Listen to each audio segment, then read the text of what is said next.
1826 సంవత్సరంలో కూడా మొదటి ఫోటో వచ్చింది మనకు.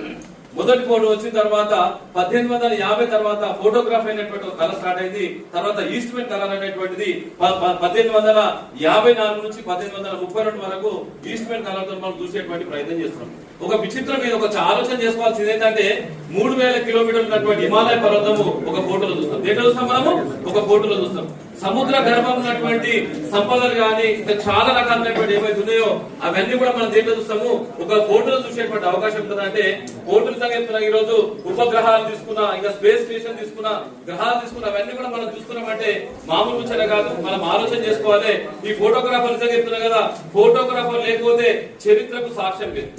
చరిత్రకు సాక్ష్యమే లేదు. ఎందుకంటే ఫోటోలు చూస్తే 100 పదాలను కూడా ఒక ఫోటోలో చూసేటువంటి అవకాశం ఉంటుంది. ఎందుకంటే అలా మన మొత్తంగా ఇప్పుడు చూసాం కదా, మన సుమారు ఒక 250 ఫోటోస్ ఉన్నాయి. ప్రతి ఫోటోలో ఒక నైపుణ్యం అనేది, అక్కడ జీవన విధానము, వాళ్ళ యొక్క స్థితిగతులు, వాళ్ళ యొక్క పరిస్థితులు, వాళ్ళ ఆలోచన విధానం చేయడం అంటే నిజంగా చెప్తున్నా కదా, ఫోటోగ్రాఫ్ అయినటువంటిది ఓర్పు, నేర్పునాలే, సృజనాత్మకమైనటువంటి ఆలోచన చేసేటువంటి శక్తులను మాత్రమే ఫోటోగ్రాఫర్ అయితే. ఇంకో విచిత్రం, చిన్నపిల్లలు పుట్టినటువంటి పాప కూడా ఏదో ఫోటో తీస్తున్నారు.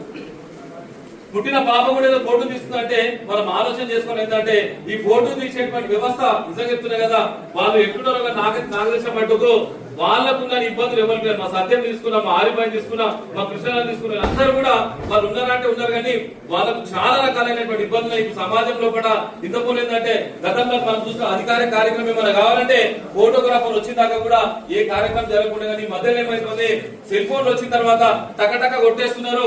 అందరూ చేసేటువంటి పరిస్థితి వల్ల ఈ రోజు ఫోటోగ్రాఫ్ వల్ల ఉపాధి మొత్తం పోయేటువంటి పరిస్థితి కనుక దీని మీద ప్రభుత్వం ఒక ప్రత్యేకమైనటువంటి ప్రణాళిక చేయాలి. ఎందుకంటే 20 సంవత్సరాల నుంచి వాళ్ళకు ఫోటోలు దాని తప్ప